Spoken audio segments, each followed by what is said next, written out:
Hello बच्चों, कैसे हैं आप? बेटा मेरा नाम है ऋचा भास्कर और मैं हूं आपकी बायोलॉजी की मेंटोर। बेटा हमने अपनी प्रीवियस क्लासेस में क्लास 12th का third chapter human reproduction start किया था और उस ह्यूमन रिप्रोडक्शन चैप्टर में हमने मेल रिप्रोडक्टिव सिस्टम स्टार्ट कर लिया था। मेल रिप्रोडक्टिव सिस्टम जैसे ही हमने स्टार्ट किया था, हमने पूरा का पूरा मेल रिप्रोडक्टिव सिस्टम ड्रॉ कर लिया था, टेस्टिस के बारे में अंडरस्टैंड कर लिया था, ठीक है, कौन कौन सी डक्ट्स होती हैं उनके बारे में डिस्कस कर लिया था लास्ट क्लास में। जिन्होंने लास्ट क्लास देखी होगी उनको पता होगा कि मैं किस बारे में बात कर रही हूं। मैं इस डायग्राम के बारे में बात कर रही हूं। बेटा हम सब ने ये वाला डायग्राम ड्रॉ किया था, इसको एक्सप्लेन किया था, अच्छा सा डिस्कशन किया था इसी डायग्राम के ऊपर, और इसी डायग्राम के थ्रू हमने एंटायर जो मेल रिप्रोडक्टिव सिस्टम है वो हमने डिस्कस कर लिया था। उसके बाद हमने कहा कि हमें ये पूरा डायग्राम तो आ जाता है, ठीक है, पूरा हम अंडरस्टैंड कर चुके हैं, बट हम अब डिस्कस करना चाहते हैं कि जो मेल रिप्रोडक्टिव सिस्टम का प्राइमरी सेक्स ऑर्गन है दैट इज टेस्टिस, उनका इंटरनल स्ट्रक्चर के बारे में, ठीक है। तो फिर हमने ये जो इन्होंने ड्रॉ किया हुआ है, this one is the internal structure of testis, हमने इसको भी बहुत अच्छे से ड्रॉ किया था। यहां पर उतना अच्छा से हमें समझ नहीं आ रहा, पर हमने लास्ट क्लास में बहुत अच्छे से ड्रॉ किया था इंटरनल स्ट्रक्चर और ट्रांसवर्स सेक्शन ऑफ टेस्टिस हमने ड्रॉ किया था, और उसमें अच्छे से लेबल करके हर एक लेयर का क्या काम है, और हर एक लेयर को ड्रॉ करते करते हमने देखा था कि इनसाइड द टेस्टिस यहां पर around 250 number of testicular lobule होते हैं, ठीक है। यहां इन्होंने बताया हुआ है, यहां पे ध्यान दो, ठीक है। तो यहां पे ये बताया हुआ है this is the testicular lobule, ठीक है, यहां पर, ठीक है। ये अलग अलग बोला चैम्बर्स हैं, और इन चैम्बर्स को हम क्या कहते हैं? These are called testicular lobule. क्या काम है टेस्टिकुलर लोब्यूल का? हमने कहा था कि इन अराउंड 250, एनसीईआरटी बोल रही है बेटा, देखो ऊपर, ठीक है, एनसीईआरटी आप सबके पास एनसीईआरटी खुली होनी चाहिए, ठीक है। अब यहां पे देखो, testis has about 250 compartments called testicular lobule. बोला इस टेस्टिस के अंदर, ये टेस्टिस है, ठीक है, एक मिनट, ये टेस्टिस है, बोला इस टेस्टिस के अंदर around 250, in one testis around 250 compartments होते हैं। मतलब 250 इसके पास होंगे, 250 इसके पास होंगे, 250 कंपार्टमेंट्स होते हैं, और इन कंपार्टमेंट्स को हम टेस्टिकुलर लोब्यूल कहते हैं। ये कहा था हमने। इन टेस्टिकुलर लोब्यूल के अंदर हमें सेमिनिफेरस ट्यूब्यूल्स मिलेंगी। हमें टेस्टिकुलर लोब्यूल के अंदर सेमिनिफेरस ट्यूब्यूल्स मिलेंगी। अगर मैं एक टेस्टिकुलर लोब्यूल को देखूं तो मुझे उसके अंदर अराउंड 1, 2 या 3 सेमिनिफेरस ट्यूब्यूल्स मिलेंगी। ये भी एनसीईआरटी लिखती है। Each lobule contain 1, 2, 3 highly coiled structures called seminiferous. मतलब तुम्हें एक टेस्टिस के अंदर 250 के आसपास टेस्टिकुलर लोब्यूल मिलेंगे, और एक लोब्यूल के अंदर आपको या तो एक मिल सकता है सेमिनिफेरस ट्यूब्यूल, या 2 सेमिनिफेरस ट्यूब्यूल, या तो 3 आपको सेमिनिफेरस ट्यूब्यूल मिल सकते हैं। और सेमिनिफेरस ट्यूब्यूल कैसी स्ट्रक्चर है? It is highly coiled seminiferous tubules. यहां इसका स्ट्रक्चर कैसा है? हाईली कॉइल्ड स्ट्रक्चर्स है बोला, और इन सेमिनिफेरस ट्यूब्यूल्स के अंदर होगा स्पर्म का production which is a male gamete. ये हमने लास्ट क्लास में डिस्कस कर लिया था। आज क्या करेंगे हम? पहले तो हमने टीएस ऑफ टेस्टिस बनाया था, जो जिसकी वजह से मुझे प्रॉपरली क्या दिखना शुरू हो गए थे? टेस्टिकुलर लोब्यूल दिखना शुरू हो गए थे। आज मैं transverse section of testicular lobule बनाऊंगी। अगर मैं transverse section of testicular lobule बनाऊंगी तो उस टेस्टिकुलर लोब्यूल के अंदर जो कुछ भी है वो मुझे दिखना शुरू हो जाएगा। एंड वी नो कि इसके अंदर हाईली कॉइल्ड सेमिनिफेरस ट्यूब्यूल दिखेंगी मुझे। तो ड्रॉ कर ले बेटा। चलो आओ स्टार्ट करें आज का लेक्चर। बेटा आज के लेक्चर में हम डिस्कस करेंगे कि एक टेस्टिस में आपको अराउंड 250 के आसपास टेस्टिकुलर लोब्यूल मिलती हैं। तो मैं आज एक टेस्टिकुलर लोब्यूल ड्रॉ करूंगी, और एक टेस्टिकुलर लोब्यूल में मैं जानती हूं कि मुझे अराउंड 1 से लेके 3 तक सेमिनिफेरस ट्यूब्यूल्स मिल सकती हैं। तो वो हम देखते हैं। स्टार्ट कर ले बेटा, आ जाओ जल्दी से आ जाओ, ठीक है, स्टार्ट करते हैं। तो ड्रॉ कर लेते हैं। तो मैं ये ड्रॉ कर रही हूं बेटा, 1 मिनट देंगे बस।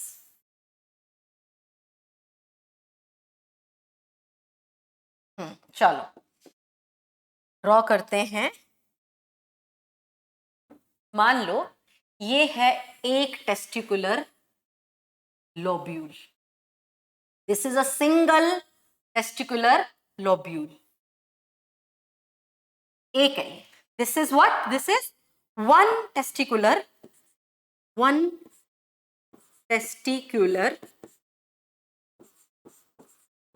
लोब्यूल। और इस टेस्टिकुलर, अगर ये सिंगल टेस्टिकुलर लोब्यूल है, मुझे इसके अंदर पता है मुझे सेमिनिफेरस ट्यूब्यूल्स देखने को मिलेंगी।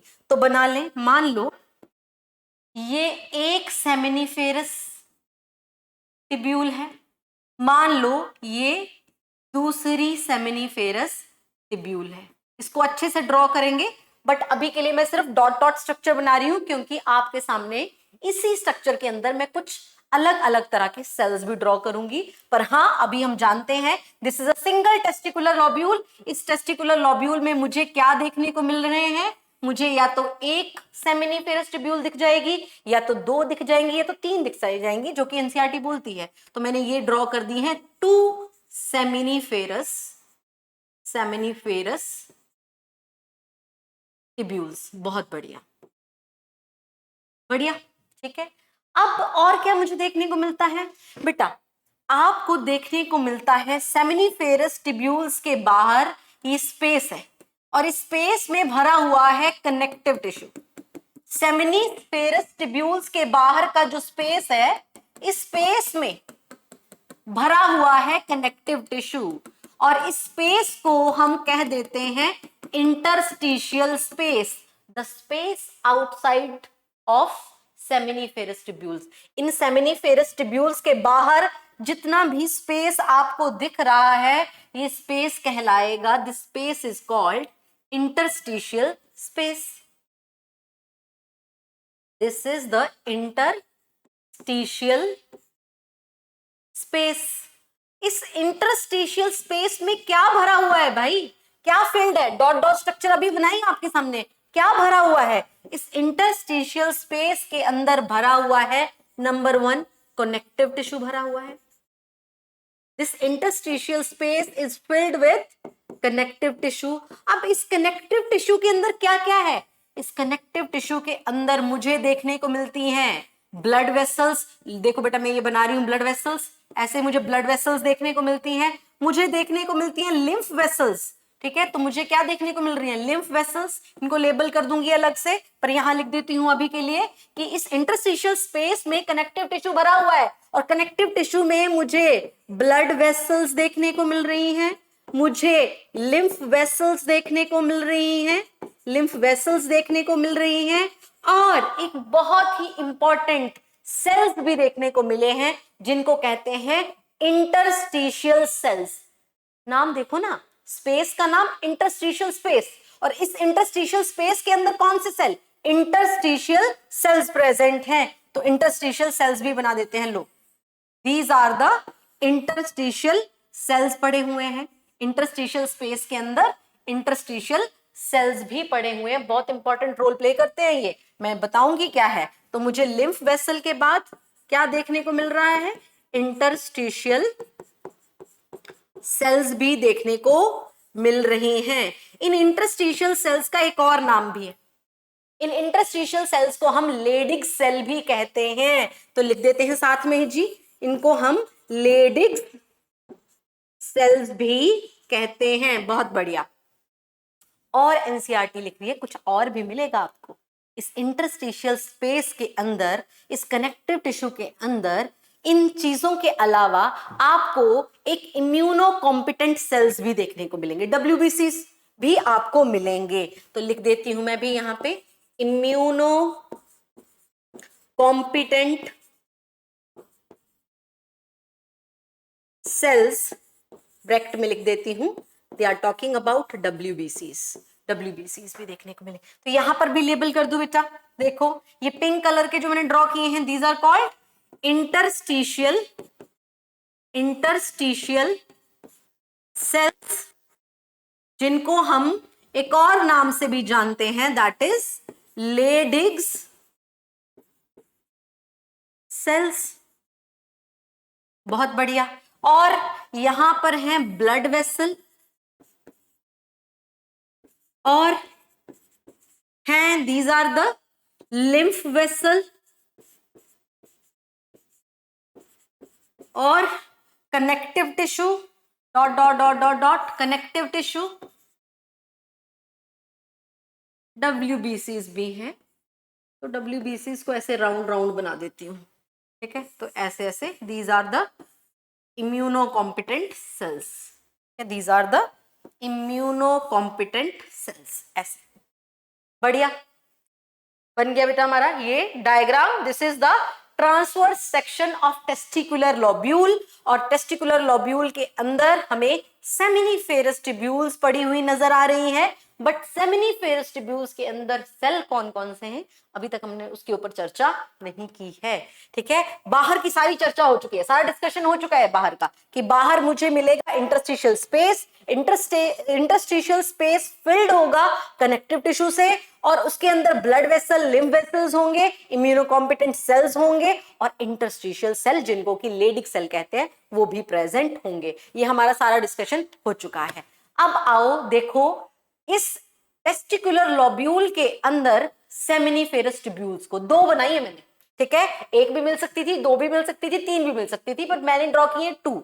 देखो इनको सेमिनिफेरस ट्यूब्यूल्स के अंदर एक स्पेशल सेल प्रेजेंट है, ठीक है, कुछ चाहिए रेड रेड कलर के, ठीक है। ऐसे इनसाइड द सेमिनिफेरस ट्यूब्यूल मुझे कुछ इस तरह के राउंड राउंड सेल दिख रहे हैं, यहां पे भी ड्रॉ कर दूं, ठीक है। इस तरह के कुछ सेल्स दिख रहे हैं। इन सेल्स को हम कहते हैं, इन सेल्स को हम कहते हैं बेटा जी स्पर्मेटोगोनिया, ठीक है। इन सेल्स को हम क्या कहते हैं? These cells are called spermatogonia. बहुत इंपॉर्टेंट सेल है ये, ठीक है। This one is the male germ cell, ये एक मेल जर्म सेल है बेटा स्पर्मेटोगोनिया, ये एक मेल जर्म सेल है। लिख रही हूं इस बात को भी, this one is the male germ cell. Germ cell क्या होते हैं बेटा? जर्म सेल्स ऐसे सेल्स होते हैं which are responsible for the production of gamete. ये क्या बनाएंगे? गैमीट बनाएंगे। याद करो हमने कहा था टेस्टिस के अंदर male gamete that is sperm बनेगा। फिर हमने कहा था कि इस टेस्टिस के अंदर होते हैं टेस्टिकुलर लोब्यूल, उन टेस्टिकुलर लोब्यूल के अंदर होती है सेमिनिफेरस ट्यूब्यूल्स और सेमिनिफेरस ट्यूब्यूल्स के अंदर हमने कहा था कि स्पर्म प्रोडक्शन मेल गैमीट बनेगा। अब देखो हमने क्या कहा, सेमिनिफेरस ट्यूब्यूल के अंदर एक स्पेशलाइज्ड सेल है, नाम क्या है? स्पर्मेटोगोनिया। ये स्पर्मेटोगोनिया एक मेल जर्म सेल है और यही है वो सेल जो स्पर्म का प्रोडक्शन करेगा, यही है वो सेल। इसलिए इसको मैंने क्या लिखा है? This one is the male germ cell और ये क्या बनाएगा? ये हेल्प करेगा इन द फॉर्मेशन ऑफ हमारा मेल गैमीट। बढ़िया।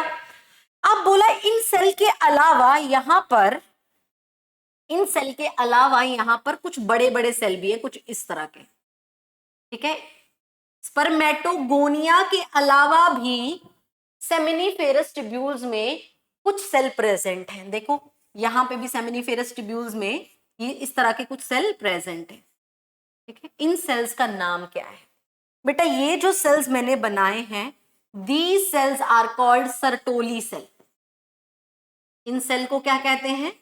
सर्टोली सेल्स भी कहते हैं। ये भी सर्टोली सेल्स। क्या काम होता है सर्टोली सेल का? सर्टोली सेल देखो स्पर्मेटोगोनिया तो क्या बनाएगा? स्पर्म बना देगा। देखो ये वाले लाल वाले जो सेल है ये डिवाइड कर करके तो यहां पर क्या बनाते जाएंगे? इस तरह से मेल गैमीट बनाते जाएंगे बेटा, स्पर्म बनाते जाएंगे। अब इन स्पर्म को न्यूट्रिशन भी तो देना है, जो स्पर्म बन रहे हैं उनको खाना पीना भी तो देना है।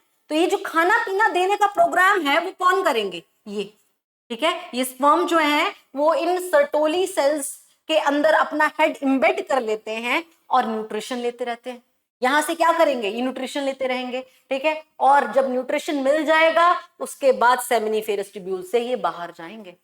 कहाँ जाएंगे? आपको रास्ता पता है, लास्ट क्लास में डिस्कस किया था हमने, ये याद करो, ठीक है। तो हमने कहा this is the entire transfer section of our testicular lobule with seminiferous tubule. क्या क्या है एक बार फटाक से रिवाइज करेंगे। मैंने आपके सामने एक सिंगल टेस्टिकुलर लोब्यूल ड्रॉ की है, ठीक है। हमने कहा इन टेस्टिकुलर जो मेरी लोब्यूल हैं इनके अंदर मुझे क्या मिलेंगे, सेमिनिफेरस ट्यूब्यूल्स मिलेंगे, तो मैंने सेमिनिफेरस ट्यूब्यूल दिखा दिए।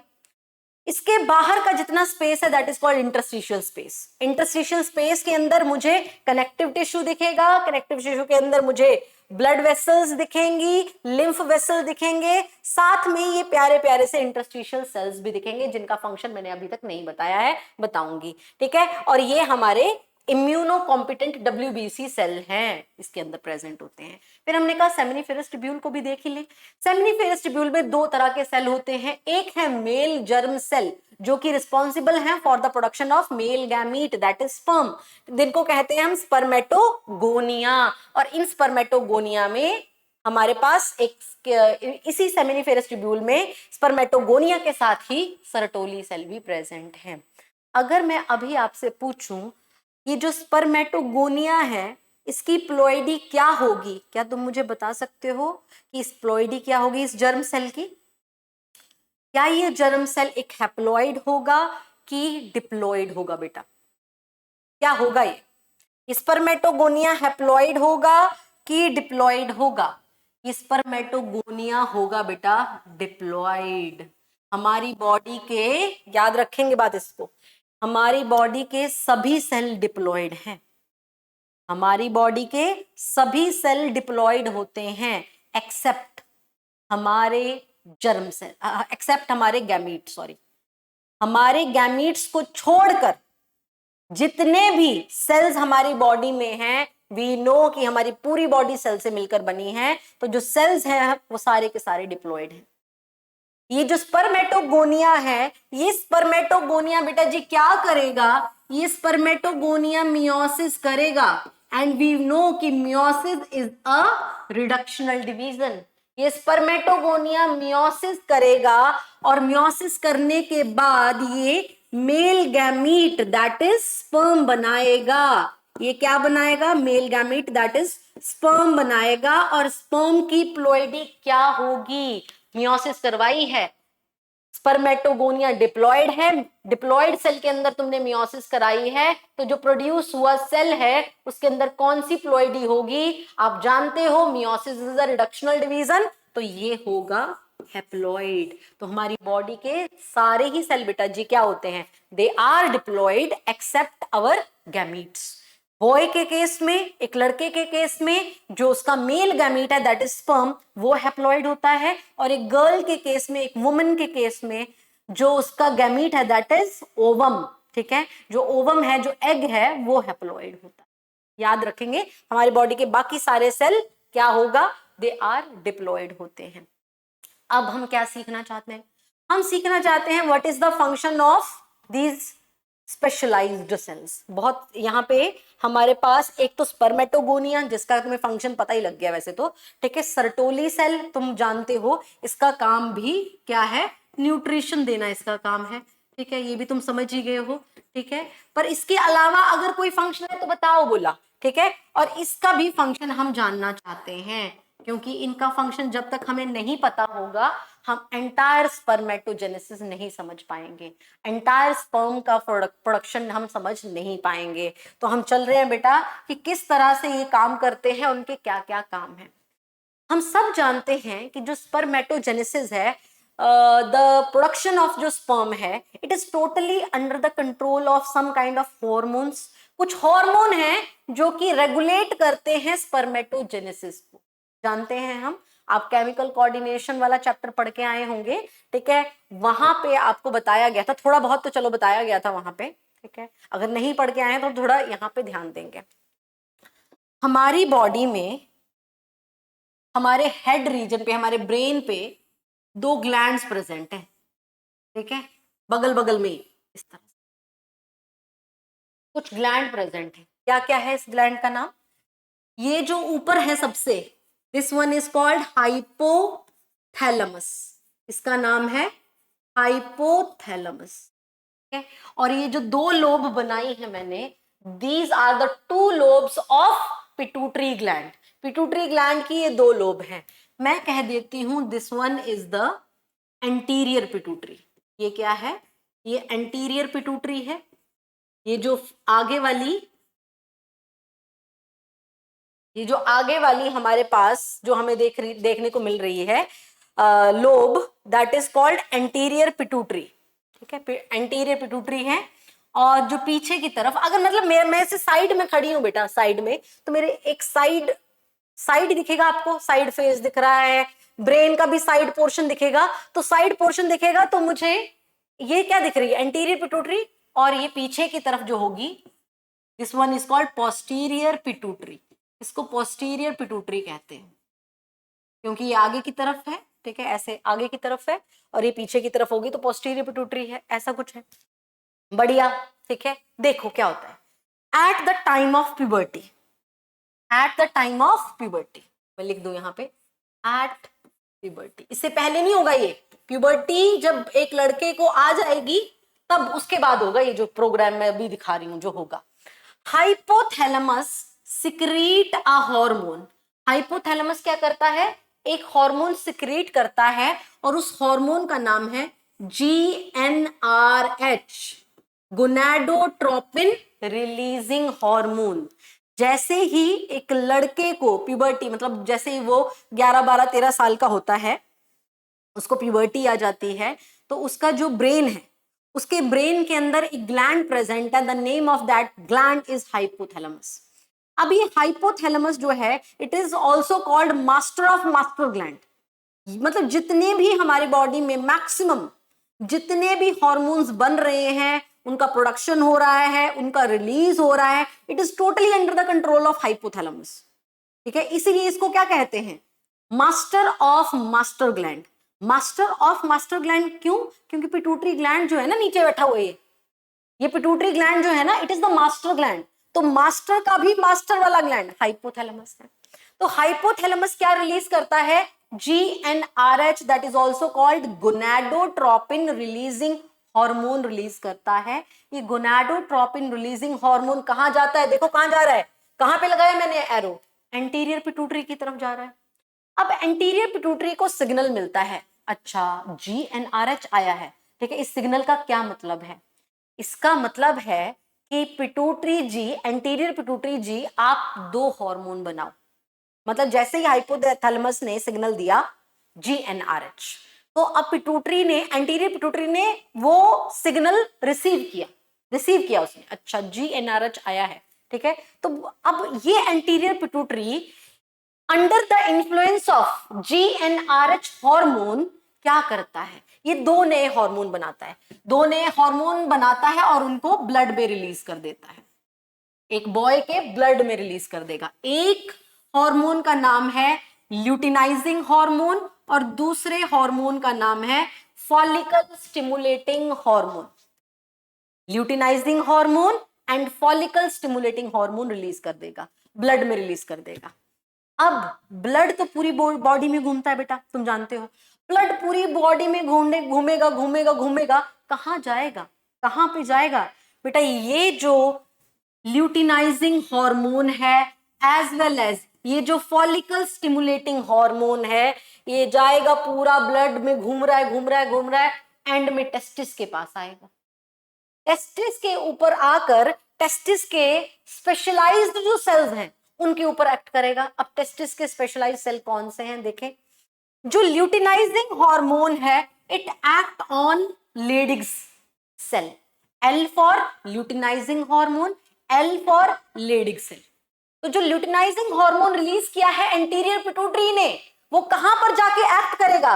Will act on the interstitial sales और ऑल्सो कॉल्ड लेडिग सेल्स के ऊपर एक्ट करेगा। और ये लेडिग सेल किसके अंदर पड़े हैं? टेस्टिकुलर लॉब्यूल के अंदर पड़े हैं। टेस्टिकुलर लॉब्यूल किसके अंदर पड़ा हुआ है? टेस्टिस के अंदर पड़ा हुआ है। यस, तो मतलब ये जो ल्यूटिनाइजिंग हार्मोन रिलीज किया है पिट्यूटरी ने, एंटीरियर पिट्यूटरी ने, ये ब्लड में जाएगा और ब्लड के थ्रू कहां जाएगा जी? It will go to the Leydig cell. Act on, लिख देती हूं, एक्ट ऑन लेडिग सेल। और लेडिग सेल्स का दूसरा नाम तुम जानते हो, दैट इज इंटरस्टिशियल सेल्स के ऊपर जाकर एक्ट करेगा। बहुत बढ़िया। ठीक है। अब फॉलिकल स्टिमुलेटिंग हार्मोन क्या करेगा, हम जानते हैं यहां पर एक और सेल है, यहां पे एक और सेल है, कौन सा, दिस वन, सर्टोली सेल। जो फॉलिकल स्टिमुलेटिंग हार्मोन रिलीज किया है एंटीरियर पिट्यूटरी ने, ये जाएगा बेटा जी सर्टोली सेल्स के पास, सर्टोली सेल के पास, और इसके ऊपर एक्ट करेगा। ठीक है, एक्ट ऑन सर्टोली सेल्स। देखो कैसे कैसे याद कर सकते हो, एल एच, एल आ रहा है अल्फाबेट, और लेडिक सेल भी किससे स्टार्ट है, एल से ही स्टार्ट है, तो यहां तो कोई दिक्कत ही नहीं है। एफ एस एच में आ रहा है एस, तो यहां पे भी आ रहा है एस। ठीक है, तो यहां पे सर्टोली सेल पे एक्ट कर रहा है, स्पर्मेटोगोनिया नहीं करोगे। ठीक है, वो गलती करोगे फिर तो मैं कुछ नहीं कर सकती। ठीक है, ये करोगे। अब जब लेडिक सेल के ऊपर आकर कौन एक्ट कर रहा है, ल्यूटिनाइजिंग हार्मोन आया है और उसको सिग्नल दे रहा है कि भैया कुछ करो अपनी जिंदगी में, कुछ करो, क्या करो। लेडिक सेल क्या करेगा, बोला Leydig cell will secrete another hormone that is called testosterone. ये क्या रिलीज करेगा, it will release testosterone hormone. And you know ये टेस्टोस्टेरोन हार्मोन एक मेल सेक्स हार्मोन है। ठीक है, और ये कब रिलीज होता है, प्यूबर्टी के बाद ही तो रिलीज होता है, प्यूबर्टी से पहले तो बॉय की बॉडी में टेस्टोस्टेरोन नहीं बनता, और यही टेस्टोस्टेरोन है जो रिस्पॉन्सिबल है secondary sexual character of a male after puberty. आप सब जानते हो, 10th क्लास में पढ़ के आए हो ये सब चीजें। ठीक है, कि हमारे पास जो ये टेस्टोस्टेरोन है, ये टेस्टोस्टेरोन क्या करता है, it is responsible for male secondary sexual character. और क्या करता है बोला टेस्टोस्टेरोन, ये टेस्टोस्टेरोन आगे चलकर it is responsible for spermatogenesis. यही है वो हार्मोन जो सिग्नल देगा, किसको सिग्नल देना चाहिए, स्पर्मेटोजेनेसिस। कौन करवाता है, यही तो करवाता है स्पर्मेटोगोनिया।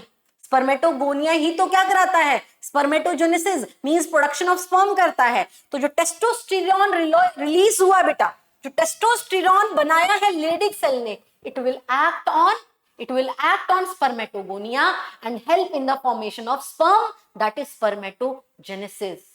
बढ़िया बात समझ आई है कि नहीं आई है, आई होप आप सबको समझ आई होगी। ठीक है, अब आओ देखो सर्टोली सेल क्या कर रहा है।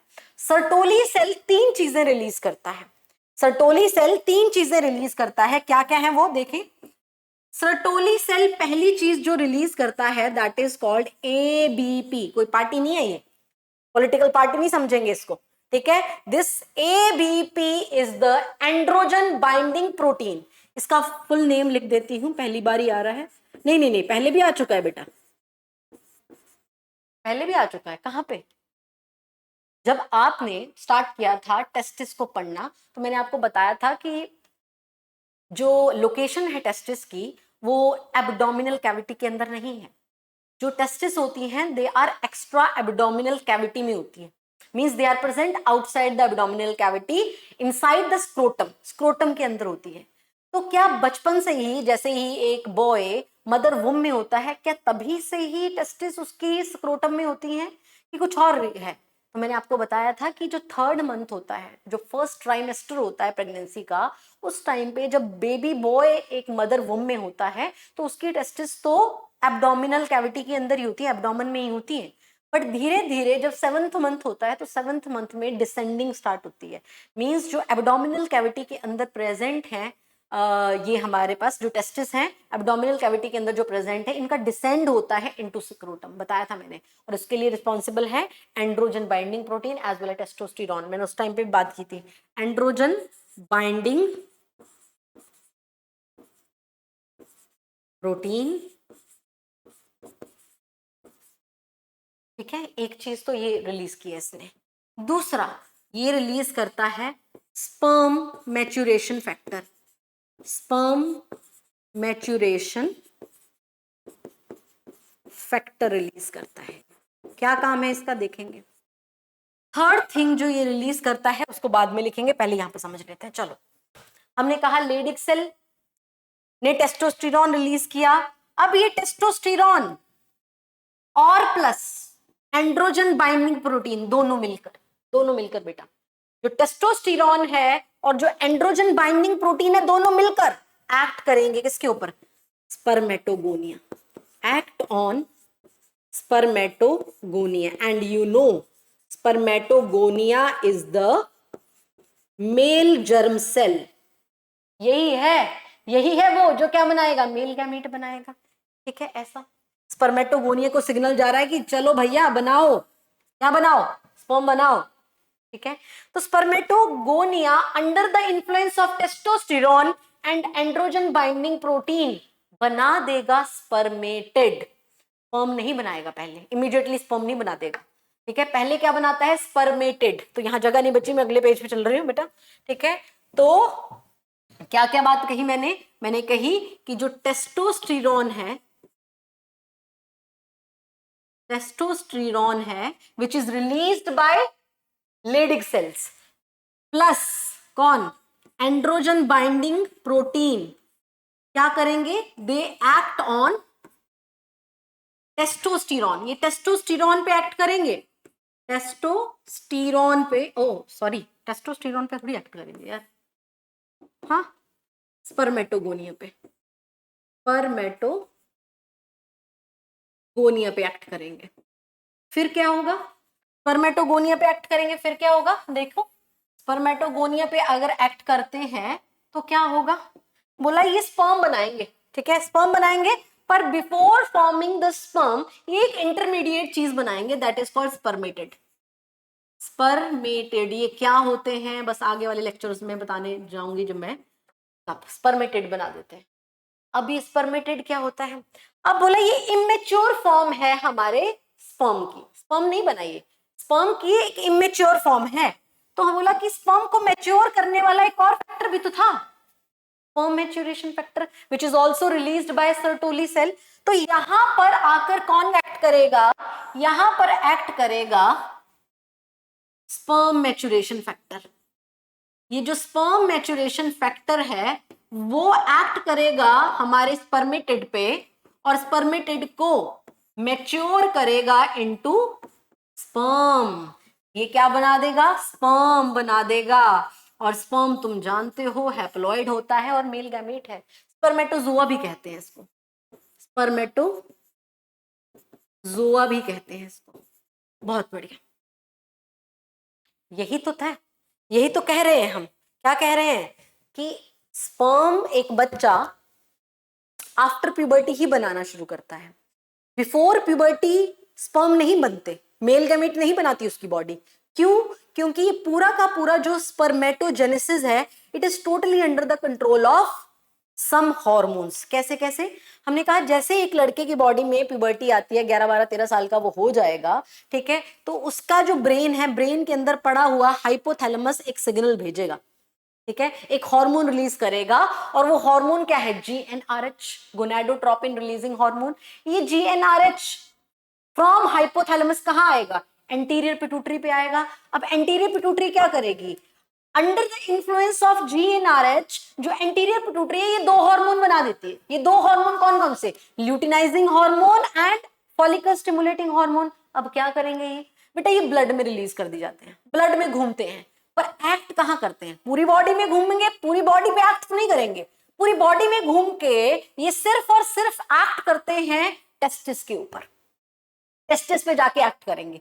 टेस्टिस पे जाके कहां एक्ट करेंगे? हमने कहा ल्यूटिनाइजिंग, L से स्टार्ट होता है, तो जो टेस्टिस एंड टेस्टिस के अंदर जो L नाम के सेल हैं, लेडिक सेल, टेस्टिकुलर लोब्यूल के अंदर, ठीक है, लेडिक सेल पे एक्ट करेंगे। और ये फॉलिकल स्टिमुलेटिंग S लिखा हुआ है सर्टोली सेल पे। स्पर्मेटोगोनिया नहीं करेंगे, बार बार बोल रही हूं, बढ़िया।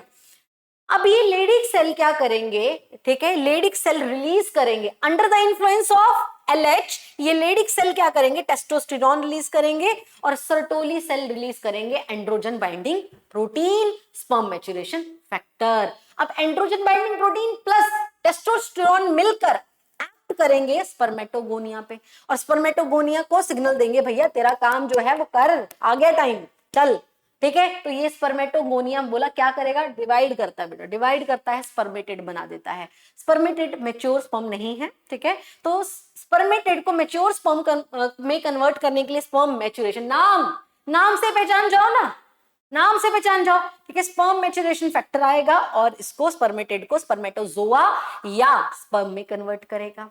एक और चीज रिलीज होती है, दैट इज इनहिबिन। इनहिबिन क्या है? देखो बेटा, कब तक ये टेस्टोस्टेरोन बनता रहेगा? पागल थोड़ी होना है, ठीक है। टेस्टोस्टेरोन कब तक रिलीज हो जाएगा? कब इसका जो रिलीज है ये रुकेगा? क्या रुकेगा कि मतलब नॉन स्टॉप चलता ही रहेगा, चलता रहेगा, चलता रहेगा? रुकेगा बेटा जब बॉडी में इनफ क्वांटिटी में टेस्टोस्टेरोन बन जाता है। जब बॉडी में इनफ क्वांटिटी में टेस्टोस्टेरोन बन जाता है कि जितना चाहिए उतना बन चुका है, तो बोला यही टेस्टोस्टेरोन की एक्सेस क्वांटिटी नेगेटिव फीडबैक बताती हूं मैं क्या होता है जिन बच्चों को नहीं पता, ठीक है। यही टेस्टोस्टेरोन का जब इनफ क्वांटिटी में टेस्टोस्टेरोन हमारी बॉडी में जितना चाहिए उतना बन चुका है, तो बोला टेस्टोस्टेरोन खुद हार्मोन ब्लड में जाकर ब्लड से कहां पहुंचेगा? एंटीरियर पिट्यूटरी पे जाएगा, एज वेल एज कहां पे जाएगा? हाइपोथैलेमस पे जाएगा, और यहां पर क्या करेगा? It will give the negative feedback. अब नेगेटिव फीडबैक क्या होता है? नेगेटिव फीडबैक होता है बेटा, टेस्टोस्टेरोन को किसने बनाया? किसने बनाया था टेस्टोस्टेरोन को? देखो जरा, किसने बनाया था टेस्टोस्टेरोन को? आप बोलोगे लेडिक सेल ने बनाया था, ठीक है। लेडिक सेल को टेस्टोस्टेरोन बनाने के लिए स्टिमुलस किसने दिया था? आप बोलोगे एलएच ने दिया। एलएच को किसने प्रोड्यूस किया था? आप बोलोगे एंटीरियर पिट्यूटरी में किया था। एंटीरियर पिट्यूटरी को सिग्नल किसने दिया था? हाइपोथैलेमस ने दिया था बाय जीएनआरएच। अब बॉडी में इनफ क्वांटिटी में टेस्टोस्टेरोन बन चुका है, अब चाहिए नहीं और, तो बोला टेस्टोस्टेरोन हार्मोन की जो क्वांटिटी है वो ही नेगेटिव फीडबैक देना, मतलब स्विच ऑफ करना कि बस अब बंद करो, ठीक है। तो बंद कैसे हो सकता है? अगर टेस्टोस्टेरोन बोल रहा है लेडिक सेल मुझे मत बनाओ, थोड़ी मानेगा भाई, मेरे हाथ में नहीं है, बॉस के हाथ में। बॉस कौन? भैया एलएच, इसका बॉस तो यही है, ठीक है, ठीक है। अब ये बोल रहा है यार मेरे हाथ में नहीं है, इसके हाथ में है, ठीक है। तो बोला ये टेस्टोस्टेरोन अपनी अर्जी डायरेक्ट किसको भेजता है? Anterior pituitary as well as hypothalamus को, कि अब स्टॉप करो, बॉडी को रिक्वायर्ड नहीं है टेस्टोस्टेरोन, ठीक है। अब तुम ऑफ हो जाओ, स्विच ऑफ हो जाओ, बंद कर दो अब प्रोडक्शन। तुम जीएनएच एनआरएच मत बनाओ, तुम एलएच मत बनाओ, ठीक है। फॉलिकल स्टिमुलेटिंग हार्मोन को नेगेटिव फीडबैक देने के लिए इनहिबिन, ठीक है, ये यहां से क्या करता है? नेगेटिव फीडबैक देता है इसको कि भाई बहुत ज्यादा बन चुका है, हमारी बॉडी में जो हार्मोन बन चुके हैं, बहुत ज्यादा स्पर्म प्रोडक्शन हो चुका है, अब रिक्वायर्ड नहीं है, ठीक है। तो नेगेटिव फीडबैक इनहिबिन दे देता है फॉलिकल स्टिमुलेटिंग हार्मोन, ठीक है। नेगेटिव फीडबैक का सिंपल मतलब ये रखो, स्विच ऑफ कर देना, ठीक है, ठीक है। बनाया जिसने बनाया इसको, उसी को स्विच ऑफ कर देना। टेस्टोस्टेरोन को बनाया जिसने, उसी को स्विच ऑफ कर देना। Negative feedback that is switch off करना, बंद करना। बढ़िया बेटा। तो ये hormonal action, this is the hormonal control, this is the hormonal control of spermatogenesis. कहां लिखूं? यहां लिख देती हूं, hormonal control of spermatogenesis. Spermatogenesis that is the formation of sperm. Spermatogenesis का हार्मोनल कंट्रोल कैसे होता है वो मैंने आपको समझा दिया है। बढ़िया। लास्ट में अभी हमारा जो मेल रिप्रोडक्टिव सिस्टम है वो फिनिश हो रहा है, बट आपको एक चीज पता होनी चाहिए, जो एनसीईआरटी लिख रही है, जो एनसीईआरटी लिख रही है बेटा, वो चीज आपको पता होनी चाहिए। क्या बोल रही है एनसीईआरटी? एनसीईआरटी बोल रही है एक नॉर्मल हेल्दी ह्यूमन, ठीक है, एक ह्यूमन मेल इजैकुलेट करता है around 200 to 300 million sperms in one coitus. एक क्वाइटस में, एक बार में एक मेल कितना नंबर ऑफ स्पर्म इजैकुलेट करता है? बोला 200 to 300 मिलियन जो स्पर्म्स हैं वो रिलीज होते हैं इन वन क्वाइटस। लिख दे इस बात को, इन वन क्वाइटस। एक क्वाइटस में इजैकुलेशन होता है around 300 to 400 million sperms are ejaculated ठीक है, अब इससे कम भी हो सकते हैं, इससे ज्यादा भी हो सकते हैं, ठीक है, 300 to 400, 200 to 300, ज्यादा ही, ठीक है, पूरा लिखती हूँ दोबारा, 200 to 300 million sperms are ejaculated in one coitus, ठीक है, ऑन एन एवरेज बता रहा है एनसीईआरटी, ठीक है, 200 से 300 मिलियन स्पर्म एक इजैकुलेशन में, एक क्वाइटस में इजैकुलेट किए जाते हैं, ठीक है। अब बोला कि अगर हम कहना चाहते हैं एक मेल फर्टाइल है या फिर कोई मेल स्टेराइल है, वो कैसे पता करें। ऑब्वियसली अगर एक मेल जो कि एक क्वाइटस में एक बार में 200 से 300 मिलियन स्पर्म अगर रिलीज कर रहा है, तो बोला उसको क्या हम फर्टाइल बोल देंगे या फिर कोई और क्राइटेरिया भी है।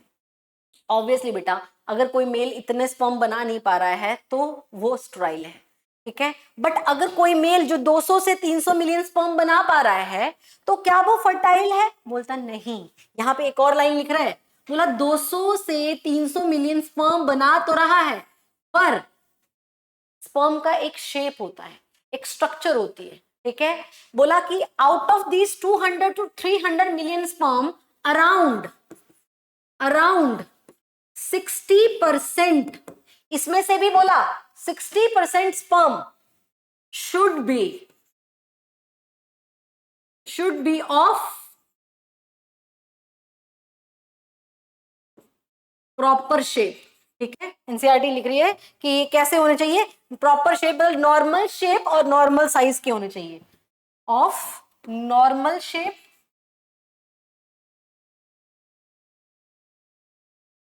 एंड साइज के होने चाहिए, ठीक है। और एक लाइन जिसमें बच्चों को बहुत कंफ्यूज रहता है, 60% इसका बोला है, बोला 60% में से भी 40% विल शो, उनको क्या शो करना चाहिए, विग्रस मोटिलिटी। आप जानते हो स्पर्म का अगर रफ सा डायग्राम बनाऊं तो स्पर्म का ये वाला पार्ट क्या होता है, फ्लैजिला है, और फ्लैजिला क्या हेल्प करता है, मोटिलिटी में, मूव करने में हेल्प करता है। तो बोला एक मेल को अगर आपको बोलना है कि that male is a fertile, तो पहली बात तो बोला वो एक इजैकुलेशन में 200 to 300 मिलियन स्पर्म जो है वो इजैकुलेट करता हूं, ठीक है। अब 200 से 300 मिलियन में से भी 60% क्या हो, नॉर्मल शेप और साइज के हो, शेप एंड साइज मैटर करता है बोला, ठीक है। दूसरा बोला 60 में से भी 40% शुड शो विग्रस मोटिलिटी, ऐसे होने चाहिए बोला, तब एक मेल को हम क्या बोलेंगे, that male is a fertile male. बढ़िया, तो बेटा आज हमने फिनिश कर लिया है मेल रिप्रोडक्टिव सिस्टम, ठीक है।